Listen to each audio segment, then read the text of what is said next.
Welcome back. We are still chatting to Nicki, who survived 7 years of an abusive relationship. Now, Nicki, you fell pregnant with his child. Yes.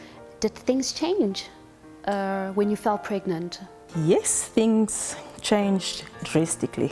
Unfortunately, not for the better. Yes, when I became pregnant, that is when the physical abuse started. So the beatings, that's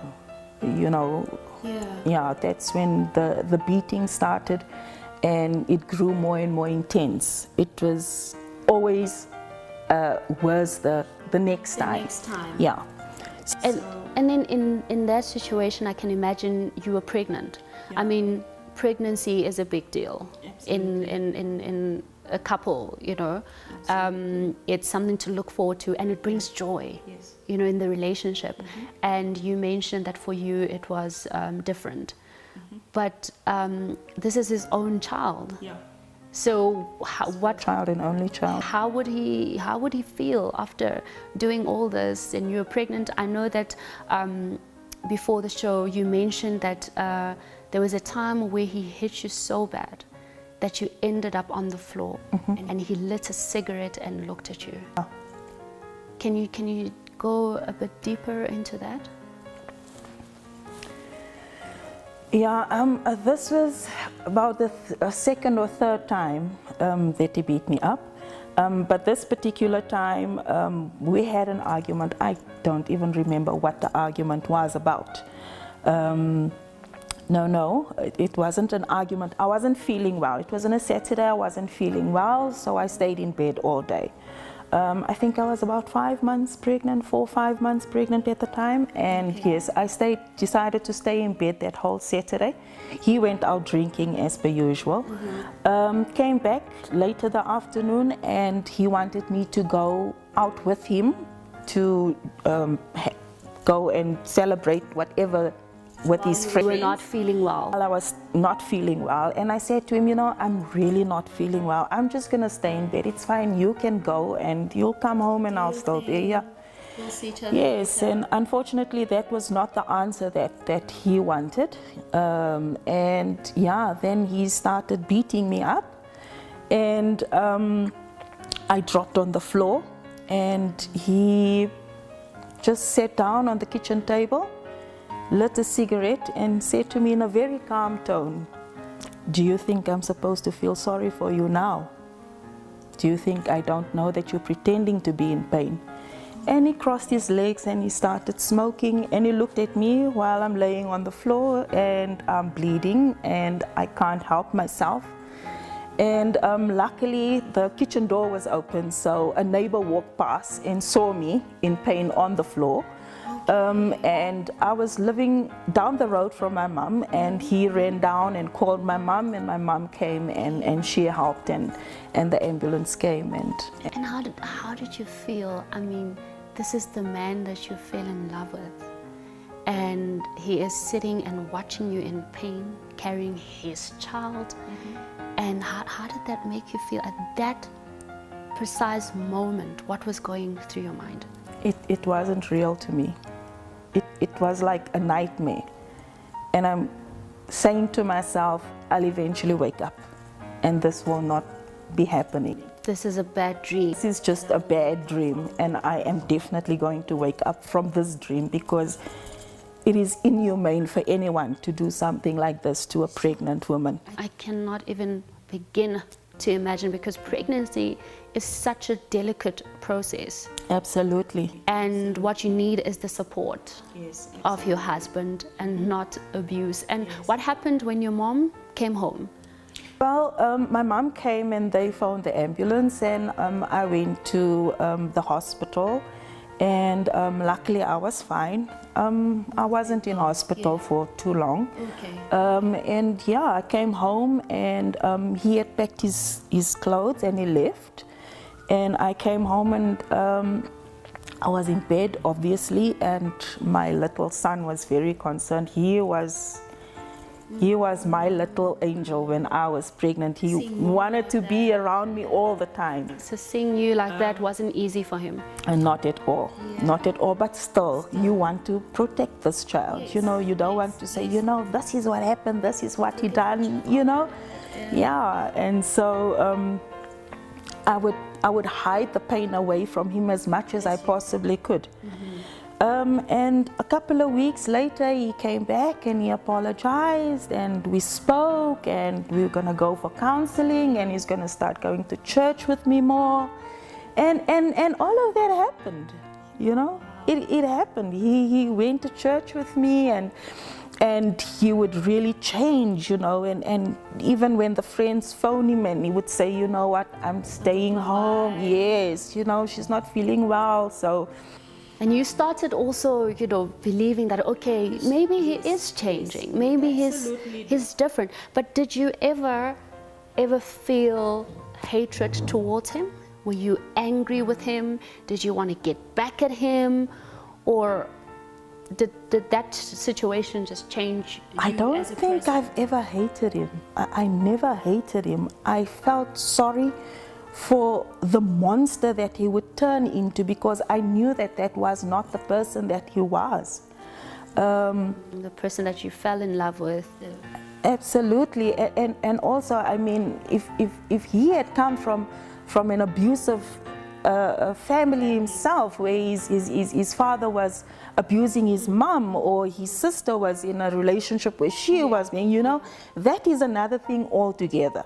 But you know, you take this person that is highly educated, he's a role model in the community, exactly, you know, and yeah, I really felt sorry for the monster that he would turn into on weekends, but still believing that this man can change. And because I believed in God so much, I really prayed and I really asked God just to work on him, just to touch his heart, you know, touch his mind and his understanding. And here, my son for the first time has a father in his life. Which is something that was not there. Exactly, and I'm expecting my second child, and I don't want to go from man to man, falling pregnant with each and every relationship. You want to build a stable home for the kids. And then, now tell me, you mentioned that there was a time where you stabbed him? Yes. I had given birth to my son already, and he probably took care of me and our baby for the first 2-3 days. And after that, he went on a drinking spree. Again, yes. And when my son was 14 days old, some of my friends came around and said, you know what, you cooped up in this house alone. He's not here. You know, you've got this newborn baby and you need some time out. And so let's just take you out for the day. And I made arrangements for my mom to take care of the baby while I go with my friends. My mom said, you know what, you deserve it. Go take a break. I mean, like pregnancy, after giving birth, the last thing you want is to stay at home. You just need fresh air. Absolutely.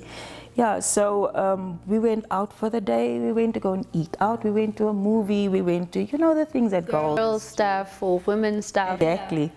And the afternoon I came home, and another reason for me going was knowing that, you know, this man is not going to come home. It's Saturday.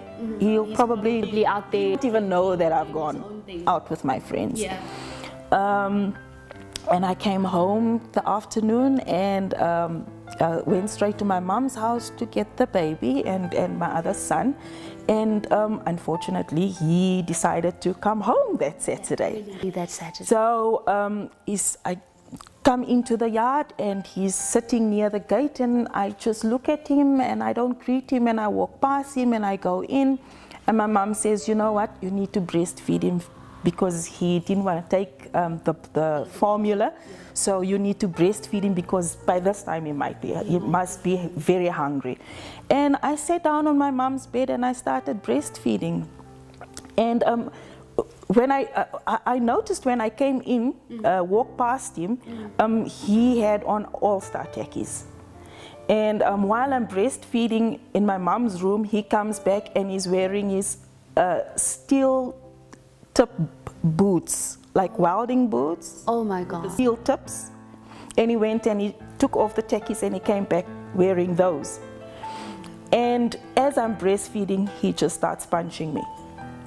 And he smacks me and he's punching me in my face, and I'm trying to protect the baby and I can't really do anything. So I'm trying to block. And where's everyone when all this is happening in the house? My mom was in the room at the time, and my mom is trying to pull him away, but I was tiny at the time. I used to wear size 26 and I'm not a tall person, and he was very tall and well built.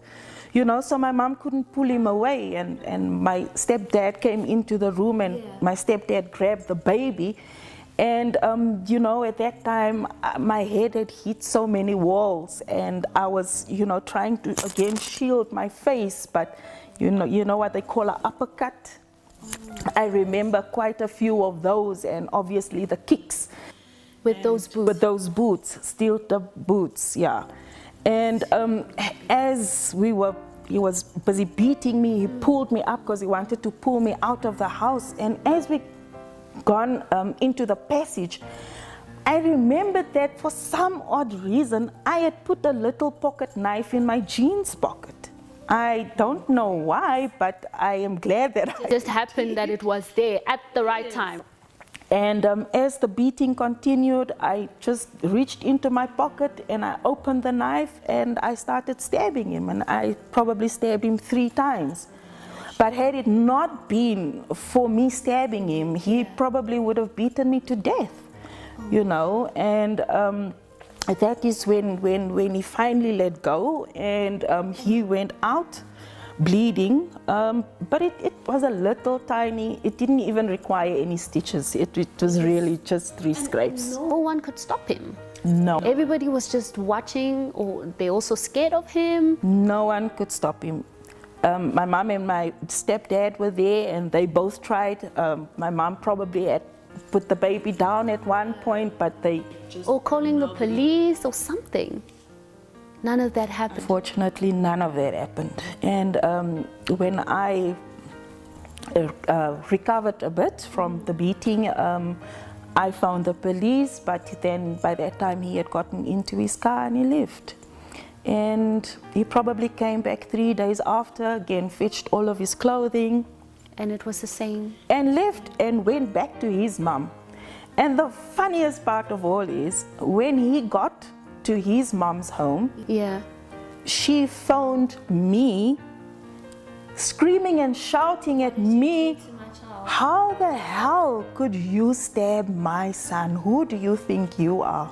Forgetting what your son has been putting Even asked someone else through. How are you feeling? How Or what happened?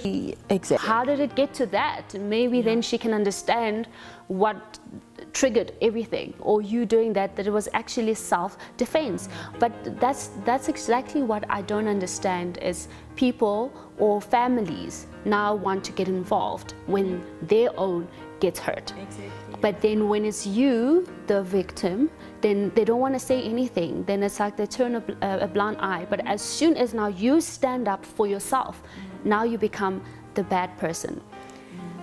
Whew, this is all so hectic.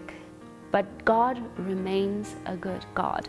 For the fact that Nicki is here, sitting with us and sharing her story, it just shows the goodness and greatness of God and His divine protection upon us. We're going to go to another ad break. Don't go anywhere as we continue with Nicki's story.